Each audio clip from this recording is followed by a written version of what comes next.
Assalamualaikum warahmatullahi wabarakatuh. Nama saya Tansa Namal. Saya berasal dari Universitas Tanjung Pura, Fakultas Teknik, Prodi Teknik Sipil Angkatan 2019. Maksud dan tujuan saya membuat video ini adalah semata-mata untuk melengkapi tugas UTS yang diberikan oleh Ibu Riani Pratiwi selaku dosen pengajar dari mata kuliah Manajemen Proyek Konstruksi. Tanpa berlama-lama lagi, mari kita langsung simak videonya. Baiklah, pada kesempatan kali ini saya akan menjelaskan materi yang berjudul Manajemen Waktu dan Biaya Produksi Proyek. Materi ini saya dapatkan dari webinar yang disampaikan oleh Bapak Des Indri Prihantoni. Hal pertama yang akan saya jelaskan adalah 7 masalah sengketa kontrak. 7 masalah sengketa kontrak yang akan saya jelaskan berasal dari LKPP atau Lembaga Kebijakan Pengadaan Barang Jasa oleh Pemerintah. Pertama adalah pemutusan kontrak atau wan prestasi dari pihak kontraktor ataupun pihak pemilik dengan persentase sebesar 20,23%. Kedua adalah perubahan kontrak dengan persentase 19,24%. Ketiga adalah daftar hitam atau rekanan atau konsultan dan penyedia jasa yang diputuskan kontraknya hingga 2 tahun lamanya karena adanya keterlambatan atau kesalahan saat bekerja dengan persentase sebesar 14,30%. Biasanya orang yang masuk daftar hitam dapat menyangga dengan pendapat yang dimilikinya. Keempat adalah uang muka dan pembayaran prestasi pekerjaan. Hal ini berkaitan dengan hal-hal seperti uang muka yang tidak dibayarkan, pembayaran yang kurang, atau tidak sesuai dengan kontrak yang telah diputuskan sebelumnya. Persentase ini adalah 14,11%. Kelima, sanksi dengan persentase 10,96%. Sanksi berkaitan dengan keterlambatan atau kesalahan kontraktor atau konsultan saat bekerja di lapangan. Keenam, keadaan kahar atau peristiwa kompensasi dengan persentase 10,96%, yaitu keadaan di mana mengharuskan suatu pekerjaan harus dihentikan atau harus ditunda, sehingga mengakibatkan kompensasi dana yang lebih untuk melakukan suatu pekerjaan tersebut. Ketujuh, penyesuaian harga dengan persentase 10,17%. Penyesuaian harga berkaitan dengan penyesuaian barang item yang harus dibeli, namun harganya tidak sesuai dengan kontrak yang sudah diputuskan, sehingga harus dilengkapi dengan biaya tambahan, namun ditolak oleh pihak pemilik karena pasal-pasal tertentu sehingga terjadilah sengketa pada masalah penyesuaian harga. Dari sengketa-sengketa di atas, sebagian besar bermasalah pada biaya dan waktu estimasi pada proyek. Dengan begitu, dapat disimpulkan bahwa biaya dan waktu ini menjadi faktor yang penting untuk dikendalikan dalam suatu proyek agar dapat berjalan dengan baik dan lancar. Kemudian kita membahas pihak-pihak yang terkait. Pada umumnya, pihak-pihak yang terkait dalam suatu produksi terbagi menjadi dua, yaitu pihak pencari jasa dan pihak penyedia jasa. Pihak pencari jasa adalah pihak yang mencari suatu jasa untuk menghasilkan produk sesuai keinginannya. Sedangkan pihak penyedia jasa adalah pihak yang menyediakan jasa untuk menghasilkan produk yang diinginkan sesuai dengan desain oleh si pencari jasa. Dalam dunia konstruksi, pihak-pihak yang terkait adalah pihak pemilik proyek, konsultan, dan kontraktor. Ketiga pihak ini memiliki tugas untuk mewujudkan konstruksi yang sesuai dengan desain dan spesifikasi dengan bekerja bersama-sama. Ketiga pihak ini memiliki tugasnya masing-masing dalam suatu proyek konstruksi. Pertama, tugas pokok kontraktor adalah menerjemahkan desain dan spesifikasi bangunan atau mengolah dan mengelola alat, bahan, sumber daya manusia, metode, kondisi lapangan, lingkungan, dan waktu menjadi produk yang diinginkan. Bekal dan modal yang dimiliki kontraktor untuk menjalankan proyek adalah dokumen kontrak, uang, dan kompetensi atau kemampuan. Kedua adalah konsultan. Tugas pokok konsultan adalah membantu pengguna jasa untuk memastikan atau menjamin bahwa desain dan spesifikasi yang telah diterjemahkan oleh kontraktor menjadi bangunan, serta memastikan alat, bahan, sumber daya manusia, metode, kondisi lapangan, lingkungan, serta pekerjaan telah memenuhi syarat spesifikasi. Bisa dibilang konsultan adalah mata dan telinga pemilik di lapangan. Bekal dan modal yang dimiliki konsultan adalah dokumen kontrak, kewenangan, dan kompetensi atau kemampuan dalam mengatur apapun yang terjadi di lapangan. Ketiga adalah pemilik. Pemilik bertugas untuk membayar pekerjaan yang telah memenuhi syarat kuantitas dan kualitas sesuai dengan kontrak yang tertulis. Bekal atau modal yang dimiliki pemilik adalah surat keputusan, dokumen kontrak, dan sejumlah uang. Hubungan dan komunikasi antara tiga pihak terkait tersebut haruslah berlangsung baik agar proyek yang dijalankan dapat berlangsung dengan lancar. Efisiensi waktu, penghematan biaya, penggunaan dan peningkatan performa, serta hubungan yang baik antara ketiga pihak tersebut dapat menjadi faktor penting agar segala sumber daya yang ada di proyek dapat dikelola dengan baik dan benar. Jika dilihat dari proyek konstruksi yang biasa dijalankan oleh pemerintah, berjalan suatu proses yang disebut PPB Sitlakom. Dengan proses-proses yaitu perencanaan umum yang berisi konsultasi antara tiga pihak yang sudah dijelaskan, pemrograman, penganggaran atau perencanaan biaya, survei dan investasi yang akan menghasilkan data desain dan identifikasi resiko proyek, pembuatan desain yang layak.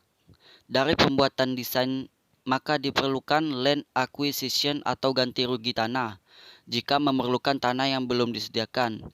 Jika tanah sudah disediakan maka land acquisition tidak diperlukan. Setelah land acquisition dipenuhi, maka dilakukan PCM atau pre-construction meeting.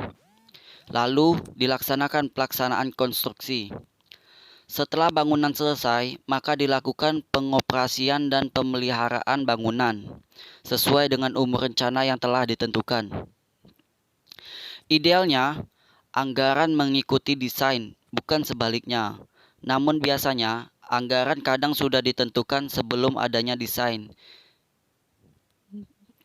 sehingga diperlukan teknis yang dapat mengolah estimasi biaya dengan baik. Jika dijelaskan dengan lebih singkat, maka tahapan penanganan kegiatan pekerjaan yang telah dijelaskan, yaitu terdiri dari 1 tahun sebelum dimulai, maka yang dilakukan adalah rencana umum pengadaan atau perencanaan umum sebelum melakukan konstruksi. Setelah itu dilakukan proses mengkaji ulang perencanaan teknis yang sudah dikonsultasikan. Pada saat tahun dimulainya konstruksi, terdapat 3 periode. 3 periode ini disebut masa pengendalian. Periode pertama yaitu persiapan pelaksanaan yang dimulai dengan pelelangan. Setelah pelelangan selesai, lalu dilakukan tanda tangan kontrak. Periode 2 yaitu periode konstruksi yang dimulai dengan serah terima lapangan dan diakhiri dengan serah terima sementara pekerjaan.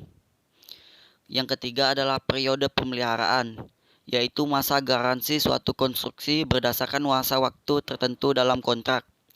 Apabila suatu konstruksi dapat tetap dalam kondisi prima hingga masa akhir pemeliharaan dalam kontrak, maka diberikan serah terima akhir pekerjaan pada kontraktor. Setelah dijelaskan sejauh ini, maka mengapa proyek perlu pengendalian? Proyek perlu pengendalian karena melibatkan berbagai pihak. 1. Interpretasi dari berbagai profesi keahlian. Artinya, dalam suatu proyek, seluruh pihak yang terkait ikut andil menyelesaikan dengan menggunakan keahliannya masing-masing. Dengan begitu, pengendalian proyek sangatlah dibutuhkan. Kedua, melibatkan kepentingan yang berbeda-beda dari berbagai pihak yang terlibat. Semua pihak memiliki kepentingan yang berbeda-beda dalam menyelesaikan suatu proyek, tetapi memiliki suatu tujuan, yaitu mewujudkan suatu proyek konstruksi yang sesuai dengan desain dan spesifikasi. Dengan begitu, haruslah ada pengendalian yang baik pengendalian dan manajemen yang baik di antara orang-orang tersebut. Ketiga, adanya perbedaan persepsi di lapangan yang akan memungkinkan tidak menyatunya pikiran pada saat pembuatan atau proses produksi dalam proyek konstruksi. Dengan adanya manajemen dan pengendalian yang baik, maka pikiran dapat disatukan sehingga proyek konstruksi dapat berjalan lancar. Dasarnya, kesuksesan proyek ditentukan dari baiknya pengendalian skop, budget atau biaya, dan jadwal. Dengan jadwal yang terstruktur dan biaya yang mencukupi dalam suatu proyek, maka skop atau lingkungan sekitar dapat dikuasai dengan baik, sehingga suatu proyek konstruksi akan berjalan dengan lancar. Setelah mengetahui pentingnya pengendalian waktu dan biaya, lalu bagaimana cara yang baik untuk memanajemen waktu dan biaya? Caranya adalah dengan membuat suatu jadwal kerja. Suatu jadwal kerja penting karena dapat memberikan rencana pelaksanaan dan urutan pelaksanaan pekerjaan dalam jangka waktu yang telah ditetapkan. Kedua, dapat mengidentifikasi kegiatan-kegiatan utama. Ketiga, sebagai alat komunikasi mengenai rencana pekerjaan yang akan dikerjakan oleh setiap orang yang ada di lapangan. Keempat, dapat mengukur dan melaporkan kemajuan pekerjaan kepada pemilik maupun konsultan. Kelima adalah sebagai alat pemantauan terhadap kondisi proyek ataupun lapangan. Keenam, sebagai dasar untuk memberikan kebutuhan pekerjaan, alat dan bahan, serta pengendalian keuangan atau biaya yang ada. Jadwal pekerjaan biasanya disiapkan oleh penyedia jasa. Penyedia jasa menyiapkan jadwal pelaksanaan proyek termasuk detail yang menunjukkan urutan kegiatan dalam melaksanakan setiap pekerjaan. Selain itu, penyedia jasa harus menyediakan jadwal juga untuk menyediakan bahan dari semua lokasi, sumber bahan, bersama dengan rencana tanggal penyerahan, contoh-contoh bahan, dan rencana produksi bahan jadwal pengiriman. Di setiap akhir bulan, penyedia jasa akan membuat jadwal kemajuan pekerjaan dan keuangan dalam bentuk diagram balok horizontal, dilengkapi dengan kurva S yang dapat menggambarkan kemajuan pekerjaan dan keuangan di proyek lapangan secara aktual. Alat-alat yang dapat membantu untuk mengendalikan jadwal adalah bank chart, kurva S, serta analisa jaringan yang menunjukkan urutan dan waktu setiap kegiatan sehingga dapat diperoleh suatu jadwal kritis dan jadwal untuk menentukan jenis-jenis pekerjaan yang kritis dalam seluruh jadwal pelaksanaan. Dengan adanya jadwal pekerjaan, maka pekerjaan yang dikerjakan di lapangan akan lebih terstruktur dengan dana-dana yang telah diatur di setiap pekerjaan atau setiap tanggal yang ditentukan. Lalu kita masuk ke revisi jadwal. Revisi jadwal terjadi akibat kemajuan pekerjaan terlalu lambat untuk dapat selesai dalam periode pelaksanaan yang telah ditentukan. Kemajuan pekerjaan jatuh atau akan jatuh lebih lambat dari program yang sedang berjalan disebabkan oleh faktor tertentu. Ketiga, perubahan kuantitas pekerjaan dalam kontrak. Keempat, perpanjangan waktu pelaksanaan konstruksi. Kelima, kekurangan tak terduga dalam ketersediaan personil atau barang yang diakibatkan oleh bencana, epidemik, atau tindakan pemerintah.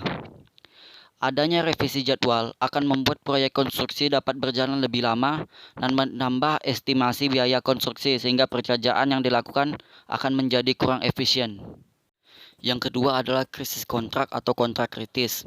Kontrak kritis adalah kondisi di mana realisasi fisik konstruksi tidak dapat atau terlambat dari rencana yang telah direncanakan dalam kontrak. Terbagi menjadi 3 bagian. 1. Dalam periode 1, rencana 0% sampai 70% dari kontrak. Realisasi fisik terlambat lebih dari 10% dari rencana saat itu. Kedua, dalam periode 2, rencana 70% sampai 100% dari kontrak. Realisasi fisik terlambat lebih dari 5% dari rencana saat itu. Ketiga, rencana 70% sampai 100% dari kontrak. Realisasi fisik terlambat kurang dari 5% dari rencana dan bahkan akan melampaui tahun anggaran berjalan. Tahap terakhir dari konstruksi adalah validasi pekerjaan.